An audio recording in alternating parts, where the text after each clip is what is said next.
விஸ்வாசம் படத்தை தல ரசிகர்கள் பார்க்க ரொம்பவே ஆவலா காத்துட்டு இருக்காங்க. படத்தோடைய புக்கிங் வேற துவங்கிட்டாங்க. இந்த நிலையில இப்போது தல ரசிகர்கள் பேனர் போஸ்டர் என ரொம்பவே பிஸி ஆகிட்டு வராங்க. 2 படங்களும் ஒரே தினத்துல தான் வெளியாகுது. ஆனா விஸ்வாசம் படத்திற்கு மட்டும் முதல் நாள் அன்று நள்ளிரவு 1 மணி காட்சிக்கு அனுமதி பெற்றிருப்பதாக ஒரு செய்தியும் இணையதளங்கள்ல வருது. இதனால தல ரசிகர்கள் ரொம்பவே கொண்டாட்டம் போட்டு வராங்க. ஆனால் தற்போது அஜித் ரசிகர்களுக்கு ஒரு வருத்தமான செய்தி ஒன்று வெளியாகி இருக்கு. அது என்னன்னா, விஸ்வாசம் திரைப்படம் வெளியான சில வாரங்களிலேயே பிரபல ஷாப்பிங் வெளியான அமேசான் பிரைம் வீடியோல விஸ்வாசம் திரைப்படத்தை வெளியிட போவதாக தகவலும் வெளியாகி இருக்கு. கொண்டாட்டத்தில் இருந்த தல ரசிகர்களுக்கு இந்த தகவல் கொஞ்சம் வருத்தமளிக்கும் வகையில தான் இருக்கு.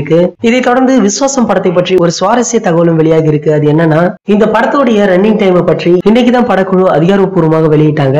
இந்த படம் 152 நிமிடங்கள், அதாவது 2 மணி நேரம் 32 நிமிடங்கள் நீளம் கொண்டதாக இருக்கும் என்பது தெரிய வந்திருக்கு. இதற்கு முன்னாடி அஜித்தும் இயக்குனர் சிவா கூட்டணியில வெளியான வீரம் திரைப்படம் 156 நிமிடங்கள், அதாவது 2 மணி நேரம் 36 நிமிடங்கள் கொண்டது.